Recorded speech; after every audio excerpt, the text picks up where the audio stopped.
Good afternoon, everyone, and welcome to Green Dairy Farm's virtual chat and farm tour today. I am Brittany, and I am with the Discover Dairy program, and we are so excited that you are joining us today as we get to meet Farmer Matt, Farmer Mariella, and of course, your adopted calves, Prim, Daisy, Marla, and Panera. Today's tour wouldn't be possible without the generous support of the Dairy Alliance and the Dairy Excellence Foundation. So thank you to both of those organizations for making today possible. First, this live tour is part of the Adopt a Cow program. And for anyone that is new to Discover Dairy or Adopt a Cow, it is a free online resource that covers Common Core standards in math, reading, and science, all while using dairy concepts to teach those lessons. You can find those resources at discoverdairy.com, and we'll go ahead and put that in the chat feature so you can get that link right away for you. We'd also love for you to join the Adopt a Cow Fund next year. So if you're interested in joining again and had a great time this year, or you're new to the program, feel free to register. Registration will be open starting August 1st, and that can also be found at discoverdairy.com/adopt. And again, we'll go ahead and put that in the chat so you guys can have that link. So that's discoverdairy.com/adopt. Next, as everyone continues to join us live today, you will see that the live chat feature is enabled, and we can see many of you found that live chat feature, so we're really excited you're able to join us. Please feel free to use that chat feature to comment, ask questions throughout the tour. We really are excited to hear your questions, and so is Farmer Matt, and I'm sure he's excited to answer them. So let me just take a look here quick at our live chat and see who's all joining us. So we've got some folks from Millbrook and Fife, and Hoover, Enterprise, Phoenix, Arab, Jacksonville, Birmingham, Butler, Cedar Bluff, Wilsonville, Lakeside School third graders, hello, Slocum, we got Knight and Knoll, Enlow, first graders as well, kindergarteners, let's see, Bryant Park Elementary, um, let's see, Mrs. Singletary's third grade class from Chelsea Park, Mrs. Davis's second grade class, hello everybody. Mrs. Heron, second grade class, sixth graders from University Charter School, welcome. We're so excited to have you. Miss Keeney's class, let's see. Holly Hill Elementary School, hello to all of you. Miss third grade class. Oh my goodness, we have so many that have joined us. How exciting. I feel like I could go on and on and on. There's so many of you that have joined us. Thank you so much. Let's see, Kittystone Elementary.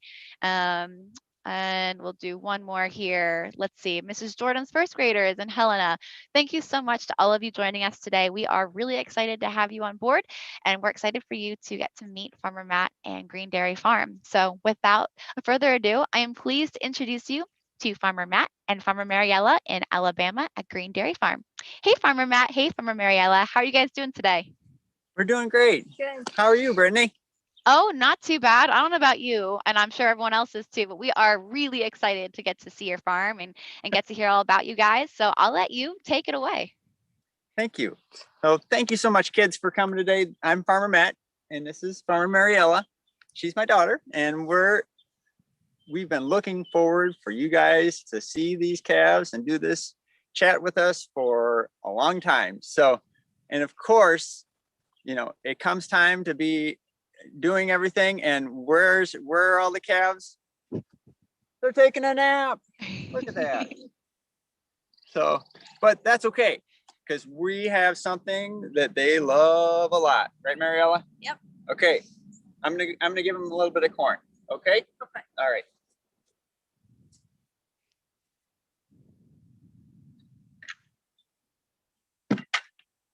Here, calves. Come here. I heard them. Oh, here comes Marla. Oh, there they come. There's Marla, for anyone that adopted Marla. Right here. And over there is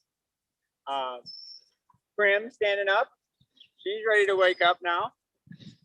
Got done with her middle of the day nap. And there's Daisy, and then of course Panera. She always likes to hide. She's the one that always likes to, she's the kid that likes to be at the back of the class. Doesn't want anybody seeing her. I'm here, but you know what? don't want to be center of attention. Oh, we love seeing them coming up to eat. Awesome. Can you see them all? We can. Farmer Gianna, any chance you might be able to get a little closer to them so we can see them? We don't want to scare them away, but any chance we can get a little closer with the camera? Awesome.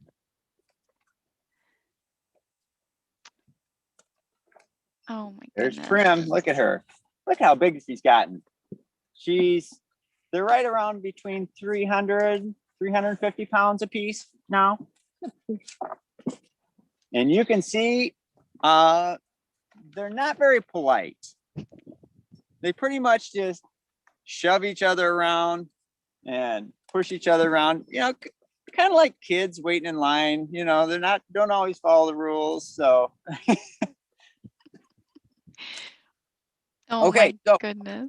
this is the feed we're giving them. Now this is what I feed. This is a mixture of ground up corn and ground up soybeans. So, and to them, it's kind of like candy, right? Yeah. Yeah. So, Mariella, what do you think? Do you think it's like candy? I don't know. We gotta test it out. Test it out. Okay. Mariella. Oh. Not taste but It's not like candy, huh? So it's field corn. Okay. It's not sweet corn. So it's not like the corn that we eat when we think about having corn. So, and the soybeans are regular soybeans, but not edamame soybeans. These are field soybeans as well. So it makes a really nice feed though. So about 20% of what they eat is grain, feed like this, and about 80% is other stuff that's what they graze, and then hay. So we have dry hay here. This is a small square bale, so I can carry it around, which makes it very handy. And it's dry hay we baled up last summer. So you can see it looks brown, but it's actually very tasty for them. They eat it up. And then also, Mariella, do you want to go grab the fresh cut hay? So she's gonna go grab in a minute. She's gonna go grab that fresh cut hay because yesterday I was out in the field, and it's time to start making the bale crops for this year because I like to graze my cows. And anybody that has watched any of the things that we've done, I love grazing. But the truth is, they can't get everything they need all year long with just grazing. So I do have to use my tractor over there. You see it over there? And my mower that's hooked up to it to cut and make bales of hay. So you can see this is, she's all ready for it. She's even gonna leave that. Marla. My goodness, that's a big difference in color too compared to the regular hay and fresh cut hay. Yes. Check that out.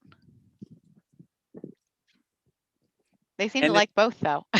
Oh, they love them. They love it. So the new hay that I'm showing here, this was stuff I planted in the fall. It is ryegrass and oats. These are oats, and this is ryegrass, and then there's crimson clover. You know, they talk about Alabama being crimson, you know, the crimson tide. Well, that's what they're talking about. They're actually talking about the clover that's common in Alabama. It's the crimson clover. And what else do we have here? I don't have any white clover here. There's more white clover in other fields. So that's a lot of it that's in here. So, but they just love that to bits. So you can see Awesome. eating the grain in order to eat that. So it sounds like their diet is grain and grass and hay right now. And Yes. what you had said, they're around 350 pounds right now. That's right. That's right. My goodness. How tall are they?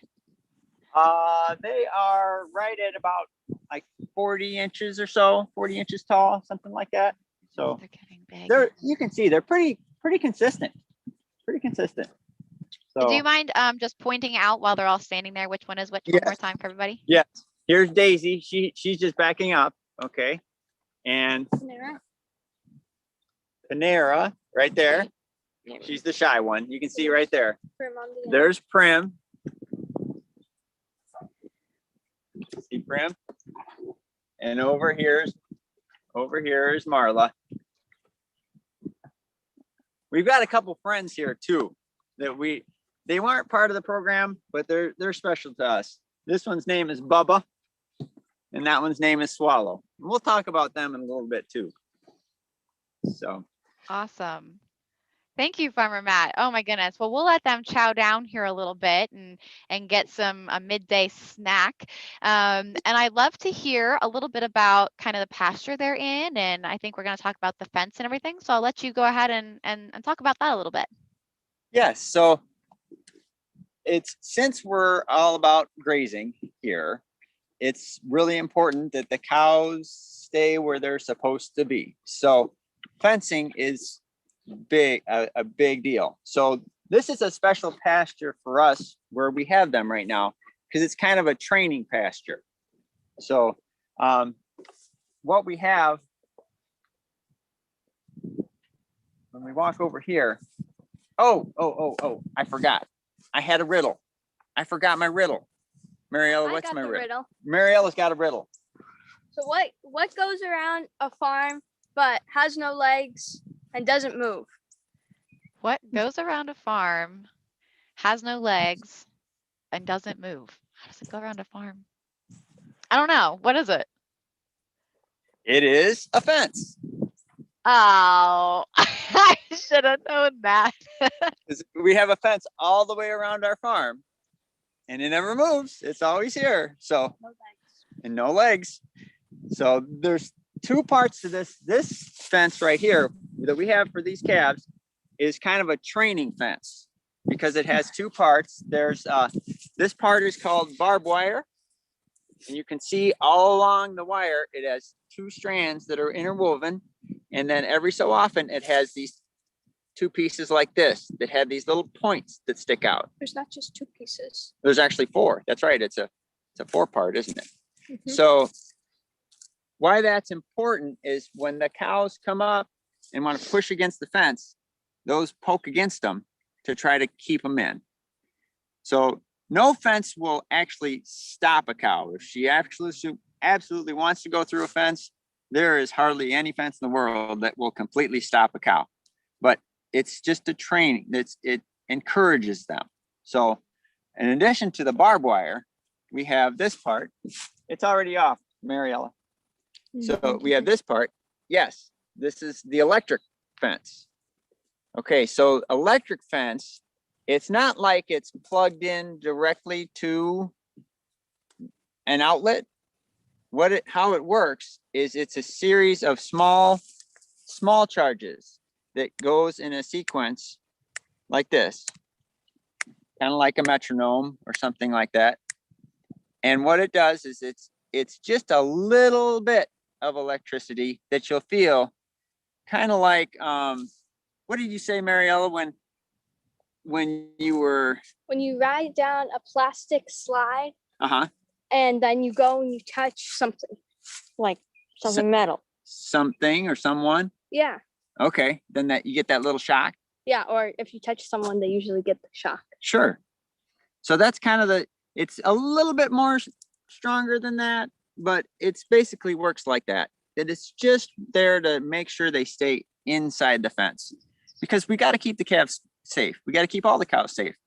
And if they go outside the fence, there's many things that they can get into that would cause them harm and get me in trouble too. So it sounds like, the fence is really just a precaution and it's Right. not meant it's obviously not going to hurt them. It's just meant to, it's meant to be just a boundary thing because they obviously can't Right. roam free because then you wouldn't be able to maintain and take care of them. Did you know at one time Alabama was a free range state, which meant any cows could go anywhere? Can you imagine what a mess that would be? You'd have poop on your front doorstep. There'd be cows in Phoenix. That my cows would be from here to Phoenix City. So who knows? Who knows where? I know we had some folks joining us from Phoenix City. So Yes. imagine if we had free range cows, they'd be walking on your front doors of your We wouldn't be doing this and- virtually. I'd be there in Phoenix City probably. Yep. Okay, You're so gonna step in an ant pile. no, that isn't an ant pile. Oh. Okay, we're back over here more.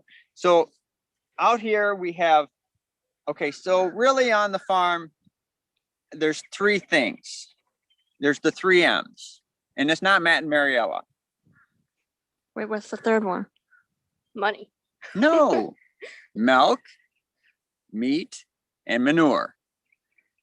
So that's 3 important things that we get from cows. And why is manure so important? Because as you can see here, manure, when it's fresh, it's like this. Okay, very wet. Okay. And the neat thing about Alabama, and this is really neat because this didn't happen so much when we were in further north in Wisconsin, is when you look at a manure pile, especially in the summertime in Alabama, if you go into it, this is going to grow some kids out. Ooh, look at all that stuff going on in there. All right. There's maggots and there's these guys here. And these guys are really important to me. No, They're dung beetles. Can you see it? I Or don't do know. I need to find another one? You gotta find another one. Oh, there's one right there. I think we saw it for a little bit, but yeah, if you want to grab one, there it is. So you see how this dirt is all kind of mushy like that, like worked up like ants would. What that is that's the dung beetles working through the manure and getting the nutrients back down into the ground. So that then, because the nutrients are there in the ground, then what do we get to grow then? We get our grass and we get so many different things. So this is all this in this pasture, there's all sorts of different things. This is crimson clover, which I showed you crimson clover from the hay that we're making. And we have, let's see here, Bermuda grass, and people are familiar with Bermuda grass or Bahia grass. And there's some Bermuda grass over here too. I don't see any right here. And this is actually Kentucky bluegrass. That makes me giggle. Kentucky bluegrass in Alabama, but That's right. That's right. And this is a type of a geranium right here with this leaf right here. Oh, can you see it? Kind of like something your mom or your grandma might grow. So Farmer Matt, what's the significance of having all of these different grasses? Are there different nutrition levels that the cows need? Yes, thank you, Brittany. Yes. So each thing gives you something different. So like this plant, this is actually a turnip, a type of a turnip. Okay. It's very high in, was it calcium and potassium, I think. And whereas clover, like this, is high in protein. And more grass is higher in carbohydrates. That makes sense. So I think this sounds like a challenge to everyone watching, that next time you're out taking a trail walk or whatever it may be, see if you can find any of these things. And can you find clover? Can you find the Kentucky bluegrass? And let us know if you find anything. You feel free to comment back on the video sometime or shoot us an email, but I'd be curious to see what you guys all find. And maybe you're also finding the same thing that Farmer Matt has. Yes. Yeah. And that's the thing is these cows have grown so, oh my goodness, they got into the bucket. They really like that candy, huh, Mariella? No, she doesn't want any more. It's really amazing because like I said, 80% of what they eat is that stuff. And how is that they can do that? How is it they can take this 20%, the grain, which is something we don't want to eat anyway. And then 80% hay and grass, and that they turn that into, so much energy that they can grow so fast. It's hard to believe. So Yeah, they are incredible animals.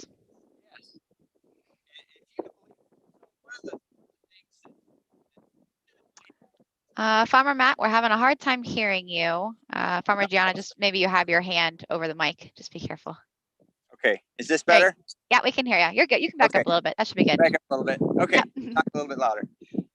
So, Mariella, why is it that that they can eat that stuff and do so well? Because they have it's about 80% of their food is grass and stuff we really can't eat, and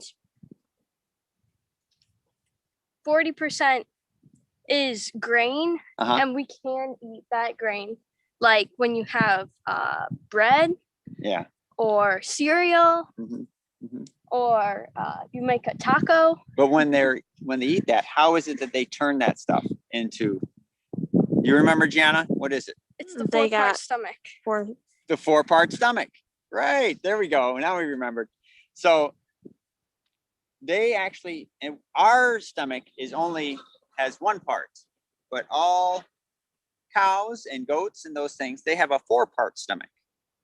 So what that does is it allows them to eat it, and then they actually regurgitate it into their mouth, and they'll chew on it again, and then it goes back down again. So it's like when you're chewing gum, because you don't really you're technically not really eating gum, right? But it gives you something to chew on, and maybe a little bit of flavor. And what's that called? When they bring back up, it's called their cud. Their cud. I don't know where the word came from, but that's what it's called. So a lot of times you'll see cows and they're really happy. They're laying down out in the field and they're just sitting there chewing. Yeah. So we had a couple questions related to eating come in. 1, about how much do they eat in a day? And 2, how many times a day do they eat? They eat about 1,000 pounds of food. No. 100 pounds of food. 100 pounds. 100 pounds of food in a day. But that's when you take it down, take the moisture out of it, it's about 40, actual pounds of 40 to 50 pounds of actual food. So that's a lot of food to eat every day. But right, they will go from this size they are now, and in a year they're going to be 1,000 pounds, 1,200 pounds, something like that. 1,200 pounds. 1,200 pounds. So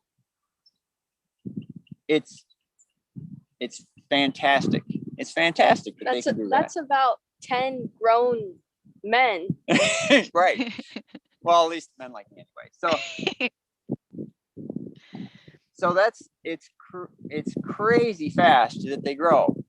So, but one thing that happens though, and then people talk about dog years or cat years or whatever, because they're talking about how long things will live. So for cows, they don't live that long. So it's almost like 10 years. It's like a year for us is like 10 years for a cow. Because by the time they're 2 years old, they'll have had their first baby. So if you kids are in 3rd grade this year, by the time you're in 5th grade, Marla will have had her first baby, which is crazy. So, but on the other side of that is they don't live that long. An average cow might only live to be 7 human years old, which would be like 70 cow years then. Mm-hmm. So, which, is kind of sad. But then that also tells us that it's okay that, we always have more calves. We always have more, because that's part of the cycle of their lives. Mm-hmm. So Absolutely. No, thank you so much, Farmer Matt and Farmer Mariella. That was a great Sure. explanation of, what they eat. And it's so unique on your farm that you really do focus a lot on grazing. So to everyone watching, maybe you've seen some farmers feed something like a TMR or total mixed ration, or they feed something that's a little bit more heavy on silage or different grains or something like that. Farmer Matt is very unique, and that's why it's so important to talk about the grazing, because that's what's important to feed his cows on his farm. And actually, speaking of grazing, we have a really great video we're going to show you of some of their pastures. And we're going to go ahead onto that video. And when we come back, we'd love to hear about Bubba and Swallow, and we'll head back over to the heifers a little bit. So we're going to jump over to a video and show you those pastures. And the reason we're doing a video is because where we're at right now is actually a different part of a farm. It's a neighboring farm. So we're not near the pastures where all the adult and mature cows are. So we got some video for you. We'll go ahead and show that. And then we'll come back to Farmer Matt, and then we'll take some questions and get to meet Bubba and Swallow, which are two of our adopted cows' friends that are very, very friendly. So Farmer Matt, I'm going to go ahead and mute us. Just a reminder to unmute when we come back, and then we'll come back for Q&A. So give me a second here, folks, and we'll get that video going for you.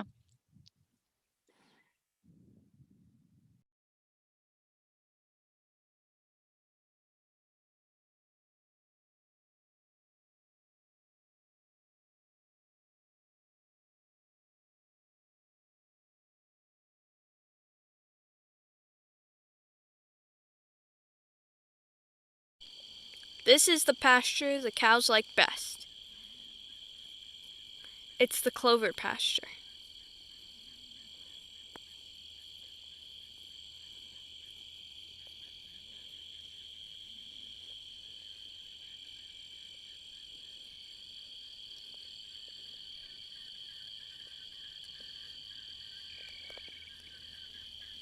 Even the pigs like the Clover pasture.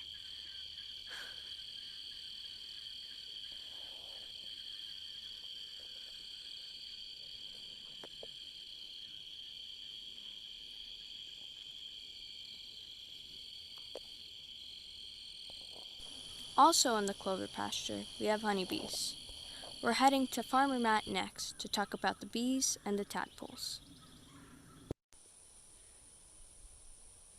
Here's our honeybees.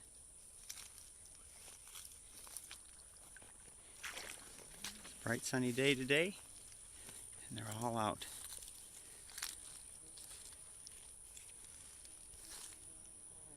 Can you see all them in there? They love the clover out in the pasture. There's the clover flowers that they love so much. There they are.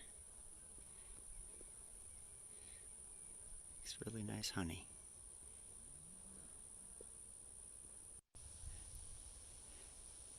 Nearby the honeybee is a little pool, and there's a lot of pollywogs, tadpoles in the pool.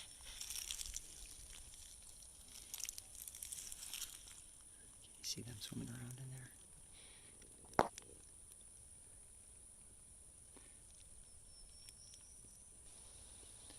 Next, let's go over to Mariella to join her over in the silvopasture. Mariella, tell us a little more about our different pastures. This here is a woodland pasture. Woodland pastures don't get very much sunlight. Now, plants can't grow very well with no sunlight. And we have another pasture nearby. It's a different type. This here is a silvopasture. Silvopastures get lots of sunlight, which makes it so that plants can grow very well.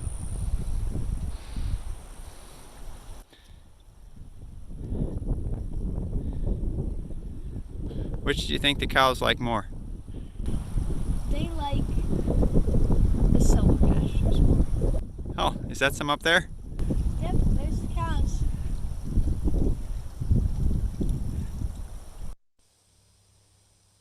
Silvopasture at my farm has wide rows in between couple of rows of planted pines. Here's the cows heading through the pasture, grazing as they go, with the wide gaps in between to allow a lot of sunlight to reach the ground, but still provide some shade for the cows, nesting habitat for birds, and plus the extra benefit of the trees sequestering the carbon. Here at the edge of this silvopasture, we see some butterflies that are pollinating these flowers. They're so beautiful to watch. They're another good insect that helps to pollinate the plants, just like the honeybees pollinated the clover. All these plants are really important because they give us different nutrients for the cows to eat, but they're also important because all of the plants all work together within the ecosystem that is our farm.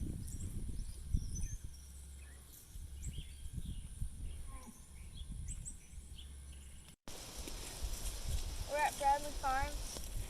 Some of our heifers are here.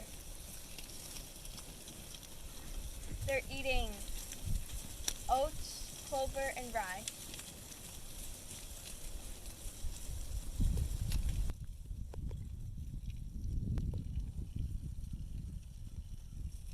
So after they eat the rye and clover and oats, what happens? They'll digest it and get rid of it. What does it become then? Cow manure. Then what is it? Why is the cow manure important? It fertilizes the crop. But if they eat all the oats, then what's going to happen? The oats will be gone. So what'll happen then? They'll move the cows and they'll plant new plants here. Like what? Corn and soybeans. Is that the corn and soybeans that we use to feed the cows at the barn? Yes. Oh, okay. So they're actually fertilizing the fields where we'll get feed for the cows. Let's go back now to the calves and see how they're doing.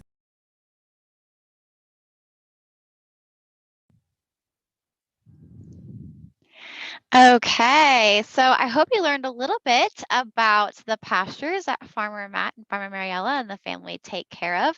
As Farmer Matt mentioned, it's really a full cycle and a full ecosystem that happens on their farm. So Farmer Matt, I hope everyone enjoyed that, and we'll see if we have any questions coming in about that. But I do see some other questions that had actually come in earlier. So while we're visiting here with the calves and before we say hi to Bubba and Swallow, do you mind just answering a question real quick? We Sure. had talked about the fence, and I'm sure this is where that question came from. They said someone would like to know what predators you have on the farm and how do you handle that since they are so out in the open. Yes, that is something that we have to be concerned about somewhat, because there are coyotes, there are snakes, but those are pretty much the only things that are predatorial at the farm. We have to be concerned about them, but they rarely will do anything to a cow or a calf. So we have some goats on the farm too, and they will attack. They might do something to the goats, but for the cows,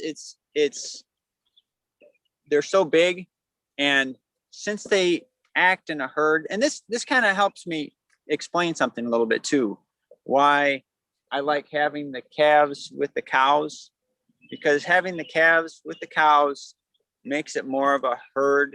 They interact more with each other than they do with us. So that allows them to work as a herd.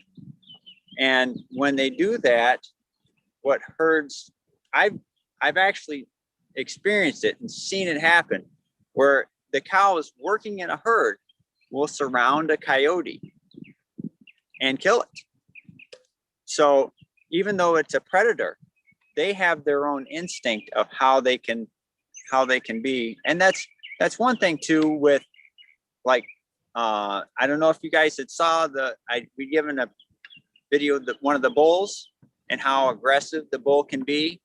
And part of that is protection. He's trying to protect his cows. He's trying to protect the herd. So we have to be careful because we want them to see us as part of the herd and not as a predator.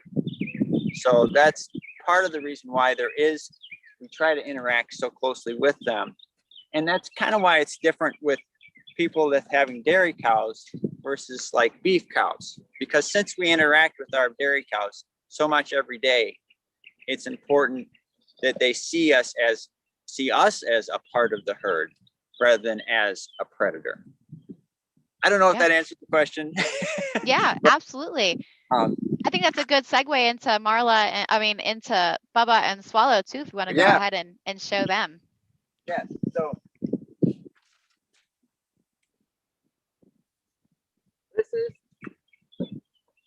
this is Swallow and this is Bubba. These are two calves that we have always had.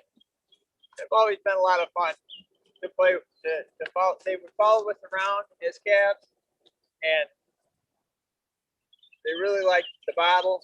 Of course, she's not going to drink the bottle now.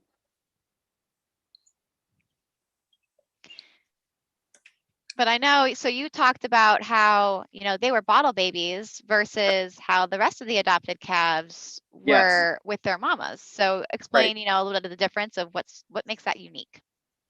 Well, most dairy farms will have the calves fed by a bottle, just like Mariella was trying to do with Bubba. Of course, she's not going to follow the script right now. So, and that's really good for the calves from the point of being able to, watch each calf and be especially focused on each calf by individually feeding them. On my farm, I'm really limited on my amount of help that I have. The girls and I, the kids and I, we do a lot of the stuff. And what I found as the farm progressed and I was trying different things to see what would work better, that I found that if I let the calf stay with the mama for a while, then I would lose the milk that I would be getting from that cow, but then she would take care of the calf for a while. And then only later would I take them in and have them as part of a group, and then they get to know us better. So it's really good because it helps the calf to stay as part of the herd and not quite, attach onto us much as what the ones that are hand fed with a bottle will do. So. Right. No, absolutely. That makes sense. Yeah, Bubba and Swallow, they're older than our adopted friends, but they're very lovable, so they fit well in with our adopted friend group. They do. Thank you, Farmer Matt. I appreciate that. I'm looking through the questions here, and actually, Mariella, we have a question for you. I apologize. I might not pronounce the last name right, but Miss Hillier's class wants to know how old you were when you started helping on the farm.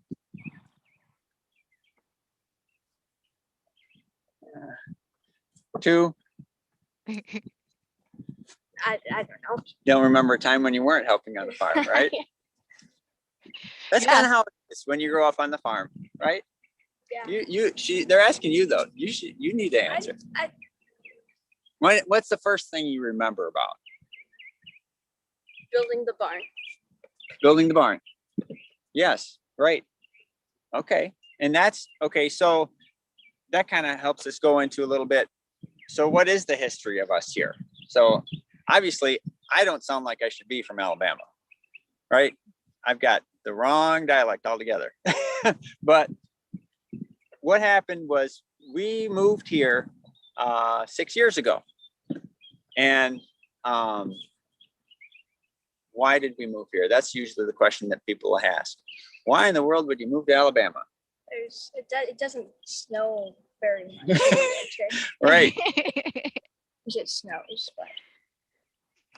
but the biggest thing was when we were farming in Wisconsin, we would have to, you talked, Brittany, about how a lot of the farms, they do silage. and they have to make a lot of the feed for the cows to eat for the year. I wanted to get away from that so much, and I wanted the cows to get to graze more.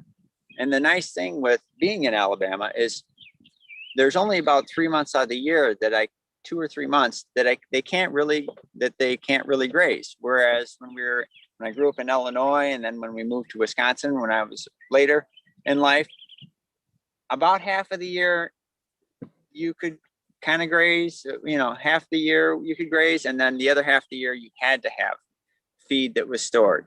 And I much rather like seeing them out in the field. I like seeing them grazing the green grass. So Yeah, absolutely. And like Farmer Matt said, there's very different styles of farming. They all are good, but a lot of yeah, it has to do with climate. Like you said, folks farming in Wisconsin, they physically cannot graze their cows. that's right. So that's why they do a TMR, which is still a Right. great balanced diet, just a different way of farming. Yeah. And it's so different for here too. I mean, I talk about silvopasture. Well, because I like the trees, and I need the trees in the summertime for the shade. And in the wintertime, that's the protection that the cows have. And that's really, for down here, that's all the protection that they need. Right. Up in Wisconsin, Illinois, Pennsylvania, they need to have barns to have the cows in the wintertime, because you have snow and ice, and there's a lot colder temperatures. I mean, you can have frostbite and things like that up there, and it never gets that cold down here. So Right. I enjoy it. I enjoy them just hanging out in the trees, as a lot of the things they like to do. So Yeah. No, absolutely. Some other great questions we have coming in before. So just for everyone else, we are going to go to one more video then. So I've seen some questions asking about the parlor. Are we going to get to see where they're milked, everything else? So yes, we will get to see that soon. But again, that's actually at another farm, at the other part of the farm. So where the mama cows are, which is also why I know we had some questions. Will we get to see their moms? They might be in one of the videos. I'm not sure. We don't point them out specifically, but they are also at the other farm. So we'll just get to see your adopted calves in person today. But before we head to that parlor video, did have a couple other questions, and I know you kind of answered, how old is Green Dairy? So you've been in Alabama for 6 years. yes. And I'm assuming you guys were called Green Dairy before when you moved, maybe, or no? So Green Dairy is pretty much 6 years old. Well, yeah, and so Green in Wisconsin. Okay, the long story of how we started, and I don't know how much more time we got, because it can be a long story. Because I grew up in Illinois initially. We'll keep it to the 1 minute version. How about that? The 1 minute version. First 25 years of my life, we were farming as renters on a farm in Illinois, and that wasn't our farm at all. But we were the workers. We did the work, and that was good, because it gave my dad a start. It gave my dad a chance to do farming and raise us up with farming. But then I went off. Of course, I graduated from high school and I went off to college. And for a little while, I didn't want anything to do with the farming for a little while. But then I came back to it. And when I came back to it, it wasn't long afterwards, I went to work with my dad, and then we found a farm in Wisconsin. And that's the farm that I got the shirt for today. So it's up there where it's Green Family Farm, and it's on the banks of the Jordan. So there's the Jordan Creek that runs right by the farm in Wisconsin, which to me has a significance, because I read the Bible some, and some of you guys do too. So what happened with Moses? They left Egypt, and then they crossed the Jordan to get in the promised land. That was not the Jordan. Yeah, it was. No, that was not. The Red Sea. Well, they Jesus crossed was Jordan. baptized. No. They crossed the Red Sea, and then they came to the Jordan. They had to cross the Jordan. They couldn't cross over Jordan. So anyway, that's the long. It wasn't long after that, though, I started my own farm. And Right. Once I got my dad going. So yeah, Very cool. all that. So it all goes together. Yeah, absolutely. We have a couple other great questions, and you can feel free. They can be short answers. Do you guys make ice cream from your cow's milk? That's from Miss Day's class. We Or does have everything already. get shipped? We have already, but just for a little bit, just for us to use. So everything that we produce, it gets bottled, you know, at a bottling plant. Gotcha. So, Yeah, that makes sense. Uh-huh. How many cows total do you have at Green Dairy Farm? So we have 100 cows that we milk here. And like I've shown my dad's farm in Wisconsin, they're milking 100 cows up there too. So you'd say between the two of us, we're 200 cows. So Gotcha. milking. So how many do you have in total? Oh yeah. So then if you so that's the cows. So it takes 2 years for the babies to become mamas. So when you look at it, we're milking 100 cows, but every cow has a calf each year, and half of those calves are girl calves. So we basically have 100 young ones and 100 milking cows. Awesome. That makes sense. And Sure. we'll do one more question here before we go to the video. But while we ask this question, any chance we could get a good shot of the ladies? We've had some folks asking if they could see the girls again. And so I can see Prim and Marla and Daisy and I forget what the other one is. Prim, Marla, Daisy, and Panera. So awesome. But yeah, so another question before we go to the parlor video is simple question. They were asking how old your oldest cow is.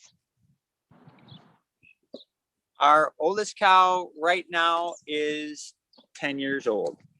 10 years old. Wow. So we had one that passed away that was 14 last year, and she'd been with me for a long time. But yep, their lives are short. Their lives are short. Sorry, I walked away. That's okay. I should be walking with you. Nope, that works. Awesome. Yeah, so we'll come back to you guys. Hopefully they're still eating and eating out of the bucket for us. And He wants to eat out of the bucket. So so we're gonna go ahead and show you kind of the milking process, all the way from calling the cows in to where the milk goes in the tank. So we're gonna go ahead and turn our cameras off and show you that video, and we'll come back to answer any last minute questions, and of course to have the spotlight on your beautiful adopted calves. So we'll be right back live, and we're gonna go ahead and show you that video in 1 minute.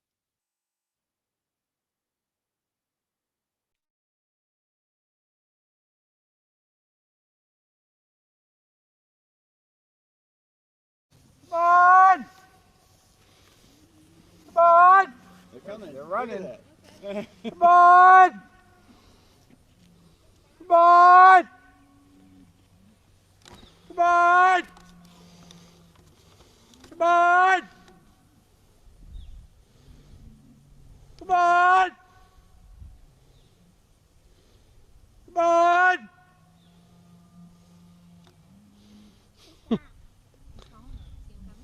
Come on!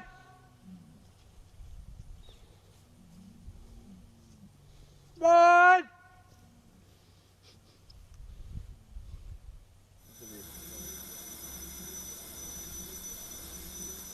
Here we are in the barn.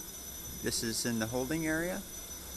This is where the cows stand before they come in to get milked and get a bite to eat.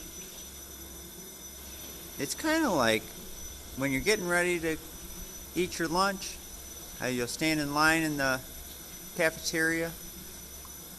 That's kind of how it is for the holding area for the cows.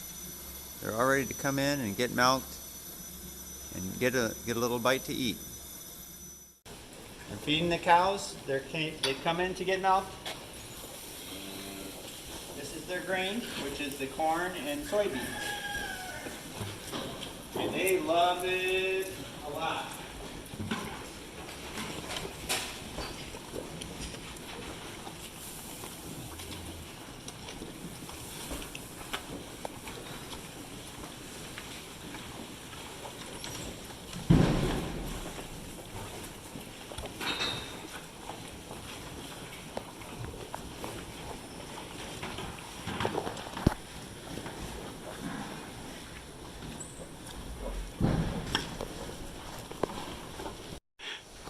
Look who came to see us. It's our donkey Hank.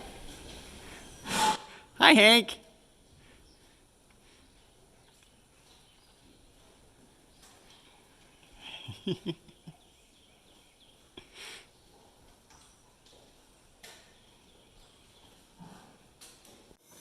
Hi, Mariella. Are you gonna milk a cow for us? Yep. How is it? I'll tell them how it's done. First thing she's doing is she's putting some iodine. And what that does is it kills the bacteria that's on the teats of the cow. It takes about 30 seconds for the iodine to work before it kills the bacteria.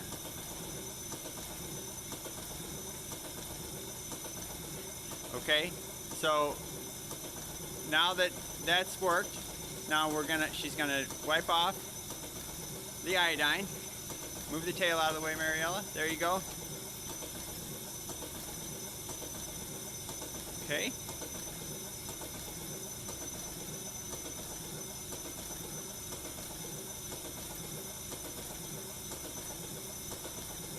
All right. Wonderful. What's the next part? Putting on the milker. We got a squirter. Yep. Squirter yet? She's squirting a little bit of milk out from each one of the quarters.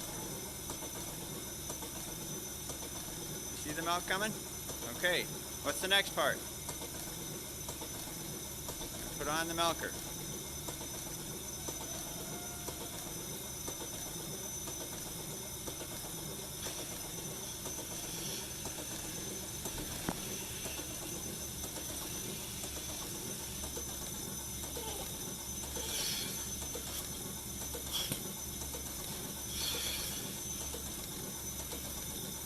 All right, there comes the milk out.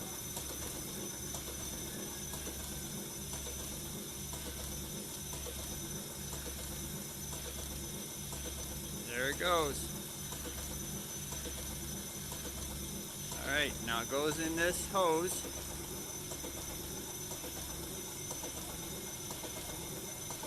Up this pipe, over this pipe, over to this pipe.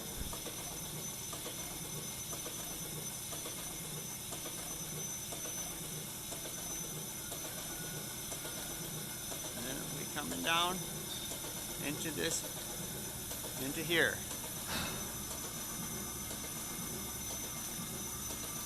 There it comes in.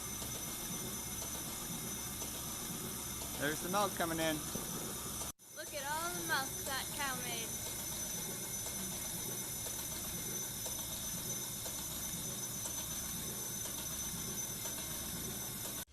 The next place the milk goes is into the milk room or milk house.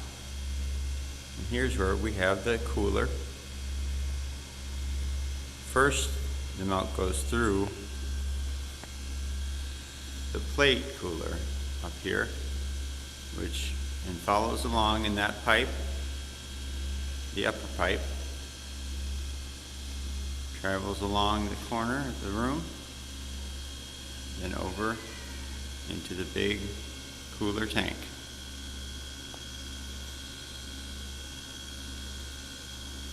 There it's kept at 39, let's see here, what are we at right now? 39 degrees or cooler until the big tanker truck comes every couple days.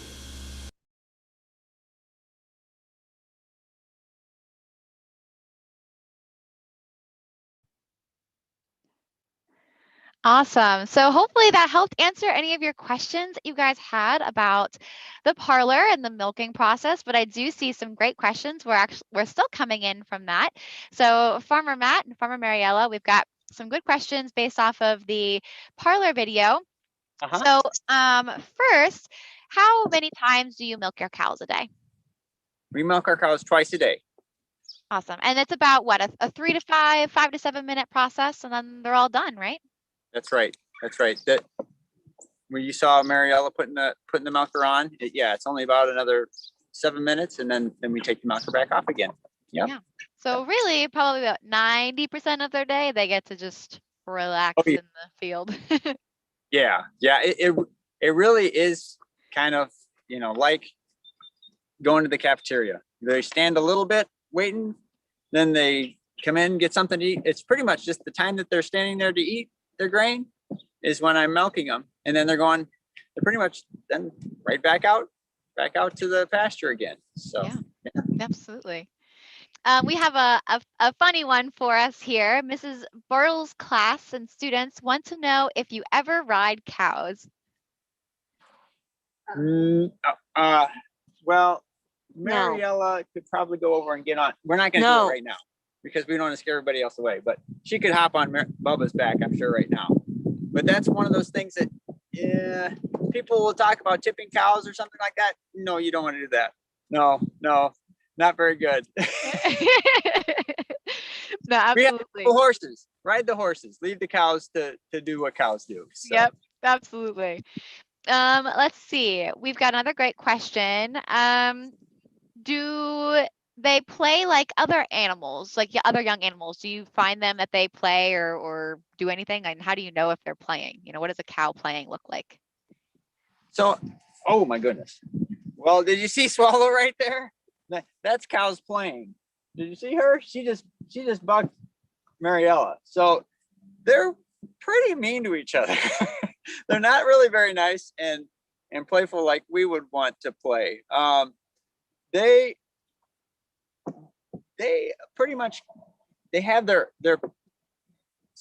you'll call like a pecking order, like who's in charge and it seems like more than playing, they're more or less just like saying, I'm in charge and you're, so yeah, it's play a little bit, but not much. Pretty much like being big boss, playing King of the Mountain. If you ever played it on a rock pile, that's what they like to play. That's the kind of game. Yeah, I know, and I know. Yeah, if I've ever seen a video, maybe when someone freshly beds a pen, they'll often buck up and play in the pen. So you'll see them kind of do that, and some farms even have a ball tethered from a ceiling that they can nose around with. But other than that, that's pretty unique. That's not all farms. That's only a few farms that do that. But you're right. It's pretty much a pecking order, and they just mosey along. A really great question, and we haven't really covered this. Who takes care of an injured cow? Do you do it, or do you have a vet come out, or is it a combination?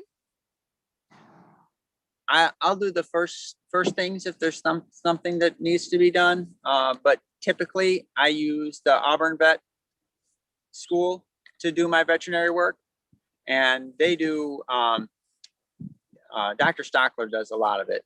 He's a vet at Auburn vet school, and yeah, and I rely on them a lot.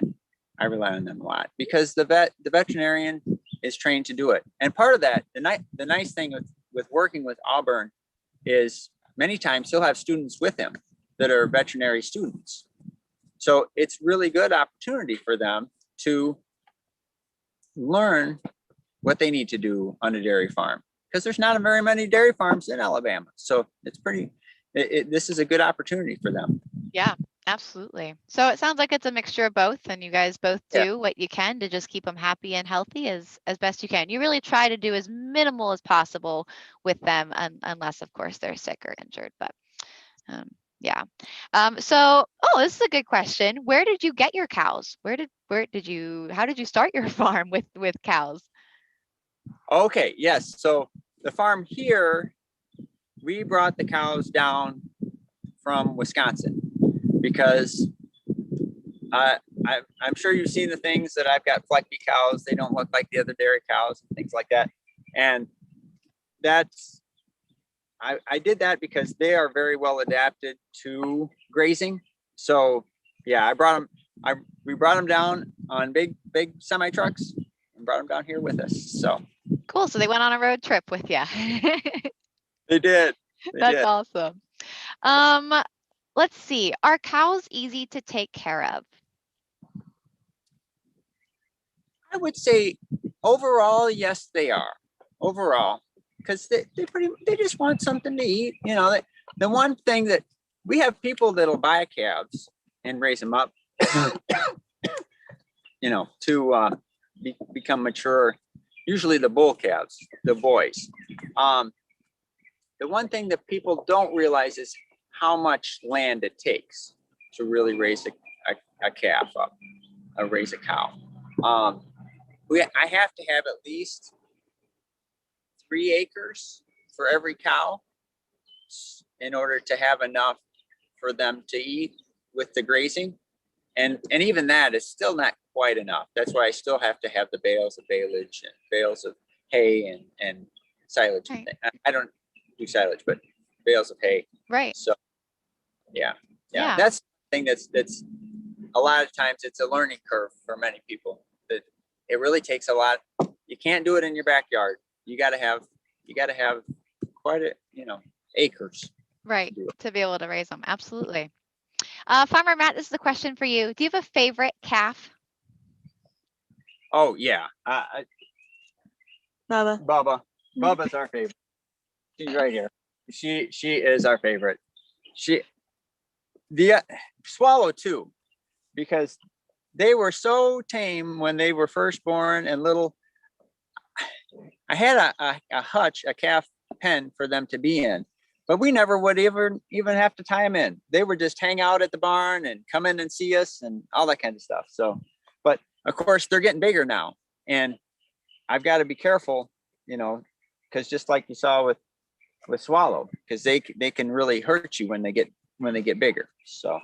Oh, we actually just saw 2 of them in the back. They kind of were bucking at each other and and playing, the 2 of the black ones. So that's playing, folks. That's what counts. Playing for cows. So yeah, it's like playing football. So. Yeah, a little bit. Another good question: how often do cows sleep, and how long do they sleep? Yeah, that's so they'll sleep. They'll sleep at night, and then they'll sleep during the day some too. Brittany, when you have videos with other farms, I would say my cows probably walk a little more and probably don't sleep quite as much as maybe some of the ones that are just in a barn. Yeah, you're probably right. That's probably true. But more than sleep, the more that they do, it's important for them to rest. And when I say rest, I mean, lay down, chew their cud, because that's kind of when a cow is laying down and chewing its cud, that's when she's making milk. If they're standing up, walking around, that kind of stuff, it's hard for them to make as much milk as when they're laying down. So another question would be, well, why do you have them walk so much? Well, it's all part of the cycle of what I'm trying to do with my farm, I guess. And that's why other farms have other focuses. So. Yeah, absolutely. Perfect.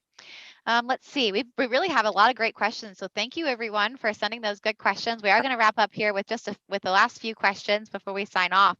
But so while we're answering these last couple of questions, do we mind angling the camera right on the cows while we're answering these last ones so they can get a good shot of wherever they went? I'm not sure. They disappeared. I think they all and hid. But so while we're getting them over or trying to figure that out, at what time of year do the cattle usually require more feeding by you versus just grazing? Yeah, so once we hit into depending upon how much rain we get, it can get really dry in like October, November, December.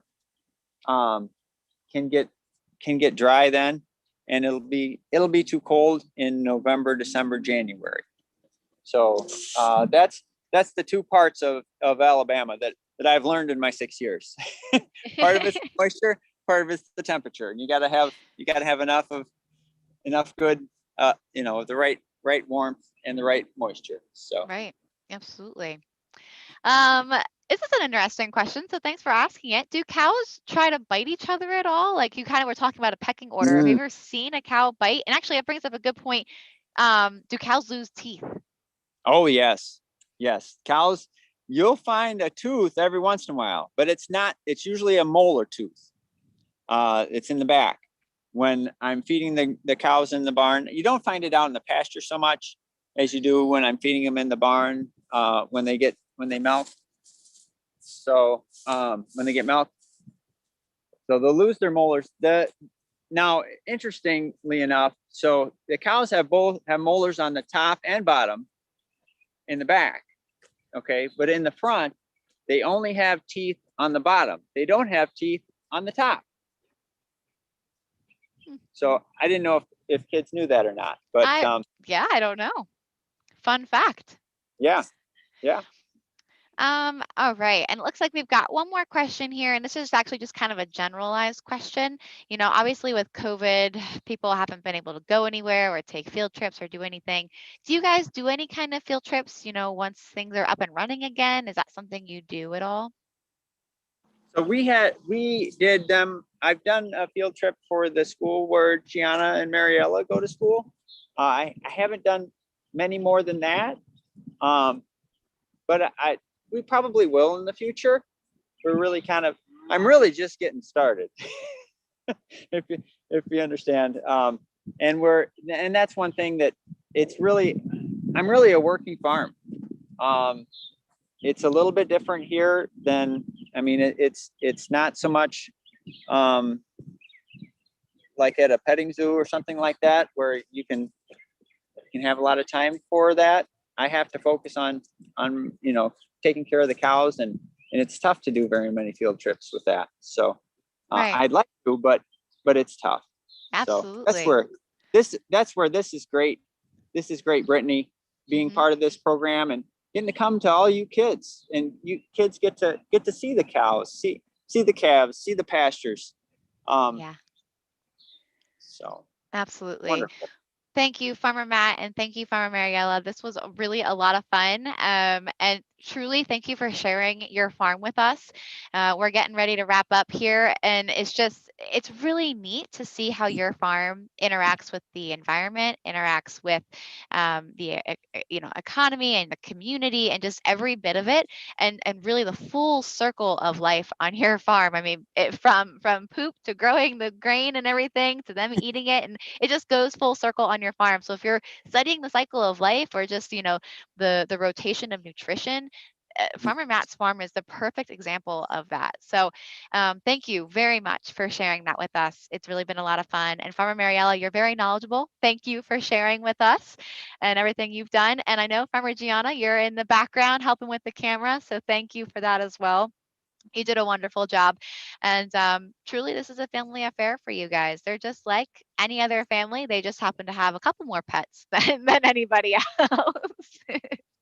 So any last minute words from Farmer Matt or Farmer Mariella before we sign off for today? I just wanted to say thank you to you, Brittany, and to the Adopt a Cow program, and to all you teachers for signing up for it. And like you're talking about, I wanted to pick Earth Day. Today's Earth Day. I wanted to pick Earth Day if I could do Earth Day for the day of the tour, because, and that's one thing I would like to do is it help the kids to understand more about the earth and more of the good that farming is for the earth and for all of us. So thank you so much, each one of you.